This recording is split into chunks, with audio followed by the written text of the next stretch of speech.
Have you ever noticed how certain people radiate a presence that makes others uncomfortable, not because they're aggressive, but because they expose weakness simply by existing? They don't react when insulted. They don't flinch under pressure. They don't lose sleep over what someone said 6 hours ago. While everyone else is drowning in emotional chaos, they remain untouchable. And here's what nobody tells you. This isn't a personality trait you're born with. It's a mental framework you build, step by step, and today you're going to learn exactly how to build it, using principles from a warrior who never lost a single duel in his entire life. It's 11:47 at night. You're lying in bed, phone face down, lights off. The room is silent, but your mind isn't. Your jaw aches from clenching. Your chest feels heavy. Your breathing is shallow. And your mind has traveled back to 2:38 in the afternoon. Someone said something? Maybe it was a comment at work. Maybe it was a text message. Maybe it was a casual remark that shouldn't even matter. But it hit something deep. You laughed it off in the moment. You acted normal. But now, alone in the dark, your body is keeping score. The scene replays on an endless loop. You responding better. You standing up for yourself. You putting them in their place. In every version you win, but it's all happening 6 hours too late. And then comes the thought that stings the most. Why does this affect me so much? The worst part isn't what they said. The worst part is realizing that any random person can reach into your mind and completely derail you. Your mood, your focus, your sleep, your entire next day. While you're replaying the conversation for the 100th time, the person who said it is sleeping peacefully. While you're contracting internally, the world keeps moving. This isn't just an isolated moment of emotional weakness. This is a pattern, and it's costing you everything. Before we go deeper, I need your help spreading this message. Subscribe if you believe in this kind of content, and comment with one word that describes your current mental state. Just one word. It's fascinating to see the patterns, and it tells me what content to create next. Now let's dive deeper. 400 years ago in feudal Japan, there was a young swordsman who had this exact problem. His name was Miyamoto Musashi, and in his early duels, he won through skill and speed. But he noticed something dangerous. Every time an opponent taunted him, his heart rate would spike. Every time someone questioned his honor, his hands would shake. Every time he felt disrespected, his vision would narrow. He was winning duels, but he was losing something more important: control over his own mind. One day, after a particularly brutal fight where he nearly died because he reacted emotionally to a provocation, his teacher told him something that changed everything. You didn't lose because of his sword. You lost because you let his words enter your mind. A warrior who reacts is already defeated before the first strike. That's when Musashi understood. The battle isn't out there, it's in here. And if you can't control what happens inside your own head, you'll never be free. He spent the next decade developing a mental framework so powerful that by the time he reached his 30s, people would forfeit duels just by hearing his name. Not because he was the strongest, not because he was the fastest, but because his mind had become absolutely impenetrable. And before he died, he wrote down everything he learned in a book called The Book of Five Rings. Hidden in those pages are 5 specific mental practices that transform you from someone who gets emotionally hijacked by everything to someone who remains calm, clear, and in control no matter what happens. The first practice Musashi taught is called Mushin, which translates to mind without mind, or no mind. This isn't about emptying your thoughts like some mystical meditation technique. This is about something far more practical and powerful. It's about seeing what happens without becoming what happens. Think of a mirror. When you stand in front of a mirror, it reflects your image perfectly. But when you walk away, the mirror doesn't hold on to your reflection. It doesn't ruminate about you. It doesn't replay the moment you stood there. It simply returns to its natural state, clear and ready for the next reflection. This is Mushin, the ability to experience something fully without letting it stick to you. A researcher at Stanford's neuroscience department discovered something remarkable when studying emotional regulation. They found that when people simply observe and name their emotions without reacting to them, the activation in the amygdala, the brain's fear center, decreases dramatically. In other words, the moment you can look at anger and say, "This is anger," without becoming angry, you've accessed Mushin. You've created separation between stimulus and response, and in that separation lives all your power. Here's how this works in real life. Someone criticizes your work in a meeting. The old pattern is immediate defensiveness.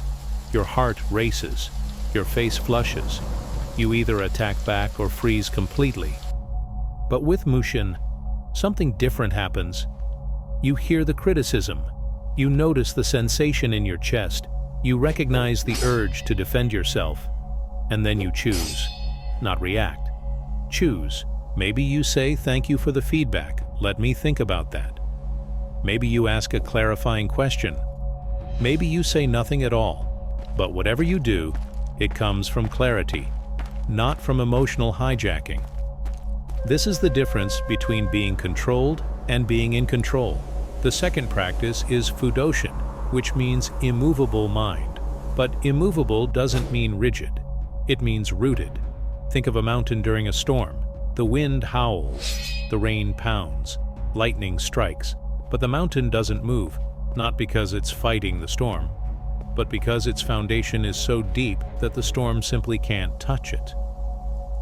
Fudoshin is about building an identity that doesn't depend on external validation. When your sense of self is rooted in something deeper than other people's opinions, their words lose power over you. Musashi wrote, "The mind that moves has already fallen." What does this mean? When someone insults you and you immediately feel the need to defend yourself, your mind has moved. It's moved away from your center and toward their perception of you. You've given them the power to define your reality. But when your mind is immovable, you can hear the same insult and remain completely at peace. Not because you're suppressing emotion, but because you genuinely don't need their approval to know who you are. A professor of psychology at Harvard University studied individuals with high levels of psychological resilience and found that they all share one trait. They don't personalize external events. When something happens, they see it as information, not as an attack on their identity. Someone doesn't like their idea, that's data about that person's preferences. Someone questions their competence, that's an opportunity to demonstrate competence, but none of it shakes their core because their core isn't built on what others think. In practice, this looks like someone publicly disrespecting you and you responding with complete calm. Not fake calm, where you're seething inside. Real calm, where you genuinely recognize that their behavior reveals something about them, not about you. When you have Fudoshin, people will test you and find nothing to grab onto. It's like trying to insult a tree. The tree doesn't care because it's rooted in something you can't touch. Stop and consider this carefully. What's the cost of staying exactly where you are for another year? Comment your answer. Sometimes we need to feel the weight of inaction to finally move. The third practice is called Mai, which literally means the space between. In sword fighting, Mai referred to the exact distance between two opponents. Too close and you're vulnerable. Too far and you can't strike. The perfect distance gives you options. You can attack, you can defend, you can observe. But most importantly, you're not reactive. In modern life, Mai is psychological distance. It's the space between what happens and how you respond. Most people have zero Mai. Something happens and they react instantly. No gap, no choice, just automatic response. But when you cultivate Mai, you create breathing room. Here's what this looks like. Someone sends you an aggressive text message. The old pattern is reading it and immediately typing a response while your heart is racing. But with Mai, you read it, you feel the surge of emotion, and then you close the phone. You go for a walk. You do 10 push-ups. You take 3 deep breaths. And only then, when your nervous system has settled, do you choose how to respond. Sometimes you respond with clarity. Sometimes you realize the message doesn't deserve a response at all. But either way, the choice is yours because you created space. Research from the University of Pennsylvania's Positive Psychology Center demonstrates that the ability to delay emotional reactions is one of the strongest predictors of long-term success in both personal and professional domains. Why? Because when you have MI, you're playing chess while everyone else is playing checkers. They're reactive, you're strategic, they're controlled by their emotions. You're using emotions as information, but not letting them drive the car. The fourth practice is zanshin, which translates to remaining mind or sustained awareness. This is the practice of not letting a conflict infect your entire day. Think about how most people operate. Something difficult happens at 2 in the afternoon. A tough conversation, a disappointment, a moment of disrespect, and that event controls the rest of their day. It ruins their workout. It poisons their dinner. It invades their sleep. The event lasted 5 minutes, but they gave it 12 hours of power. Zanshin is about containment. The samurai practiced this by maintaining awareness even after striking. The duel isn't over when your sword hits. It's over when you're safe. In modern life, this means a difficult meeting at 3 doesn't get to live in your head at 8. You process it, you learn from it, and then you close the file. You don't carry it into the next moment. Studies conducted at Columbia University's Motivation Science Lab reveal that rumination, the act of continuously replaying negative events, consumes up to 1/3 of our daily mental energy. Think about that. 1/3 of your cognitive capacity wasted on replaying things that are already over. When you practice zanshin, you reclaim that energy. You process the experience, extract the lesson, and move on. The event doesn't get to rent space in your head indefinitely. In practice, this means developing a ritual. After something challenging happens, you take 5 minutes to journal about it. What happened? What did I learn? What will I do differently next time? And then it's done. You've honored the experience, you've integrated the lesson. Now you return to presence. This is zanshin, the ability to engage fully and then release completely. The fifth practice is the one that ties everything together, and it's the hardest to accept. Daily discipline in small moments. Musashi didn't develop Mushin by meditating in a cave for 10 years.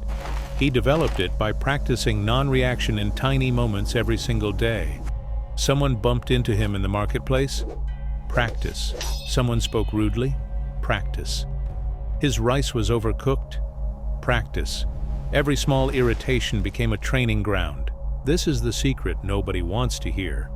You don't build an unshakable mind by handling major crises well. You build it by handling minor annoyances well, repeatedly, until non-reaction becomes your default setting. That person who cut you off in traffic? Training. That email with a passive-aggressive tone? Training. That friend who canceled plans last minute? Training. These aren't distractions from the work. These are the work. A behavioral scientist at the University of Michigan explains that the brain doesn't distinguish between small stressors and large ones when it comes to building resilience pathways. Every time you choose calm over reaction in a small moment, you're strengthening the neural networks that will support you in major moments. It's like doing push-ups. You don't wait for the day you need upper body strength. You build it gradually, 1 rep at a time, so when the moment comes, you're ready. Here's your practice for the next 7 days. Every time something irritates you, and I mean everything, a slow internet connection, a spilled coffee, a delayed response, pause, take 1 conscious breath, notice the irritation without acting on it. That's it. Just 1 breath of between stimulus and response. Don't try to be perfect. Don't try to never feel irritated. Just create that tiny gap. Because that gap, practiced consistently, becomes the foundation of an unshakable mind. Now here's what's fascinating. As you practice these 5 steps, something strange will start happening. People will begin to avoid confrontation with you, not because you became aggressive, but because they sense they can't get a reaction. And people who operate through provocation need reactions like fire needs oxygen. When you stop providing them, they move on to easier targets. You'll also notice that situations that used to consume your mental energy for hours now barely register. That comment that would have ruined your evening, you'll process it in 30 seconds and move on. That conflict that would have kept you up all night, you'll handle it, learn from it, and sleep like a baby. Researchers at Duke University found that individuals who follow this type of structured daily practice show remarkable improvements in what psychologists call grit, the ability to persevere through long-term challenges. More importantly, they report feeling more in control of their lives and more confident in their ability to handle whatever comes their way. This isn't about becoming emotionless. It's about becoming unshakable. There's a huge difference. Emotionless people don't feel. Unshakable people feel everything, but aren't controlled by what they feel. Here's the paradox that will blow your mind. The less personally you take things, the more respect you command. When people realize they can't manipulate you emotionally, they start treating you differently, not out of fear, out of respect. Because deep down, everyone wishes they had what you're building. The ability to remain centered no matter what chaos swirls around you. And here's the most powerful part. You already have this strength. You've always had it. You just haven't been using it because you were never taught how. Think about a time when you were completely absorbed in something you loved. Maybe you were playing music. Maybe you were solving a complex problem. Maybe you were in deep conversation with someone you care about. In those moments, if someone had insulted you, you wouldn't have even noticed because you were so present, so centered, that external noise couldn't penetrate. That state, that's your natural state. That's who you are underneath all the conditioning that taught you to care what everyone thinks. Musashi wrote something profound near the end of his life. He said, "I regret nothing. I fear nothing. I desire nothing." How does someone reach that level of freedom? By realizing that the prison was never real. The bars are made of your own thoughts about what other people think. The lock is your belief that you need their approval. And the key has always been in your pocket. You just needed someone to remind you it was there. So here's what happens next. You have two choices. You can close this video and go back to letting every random person control your emotional state. You can keep giving away your power to anyone who knows which buttons to push. You can continue spending your nights replaying conversations and your days walking on eggshells. Or you can make a different choice. You can decide right now that you're done being controlled. That starting today, you're going to practice Mushin. You're going to root yourself in Fudoshin. You're going to create Mai. You're going to embody Zanshin. And you're going to build this unshakable foundation one small moment at a time. If you made it this far, you're not like most people. Most quit halfway through. Subscribe to prove you're serious about this journey. Hit that like button if something here resonated deeply. Then answer this in the comments. What weakness are you going to eliminate first? Be specific. Accountability starts now. Until next time, stay sharp and stay moving forward. Remember, you don't need more strength. You just need to stop leaking the strength you already have. And that starts by understanding one simple truth. A calm mind is untouchable.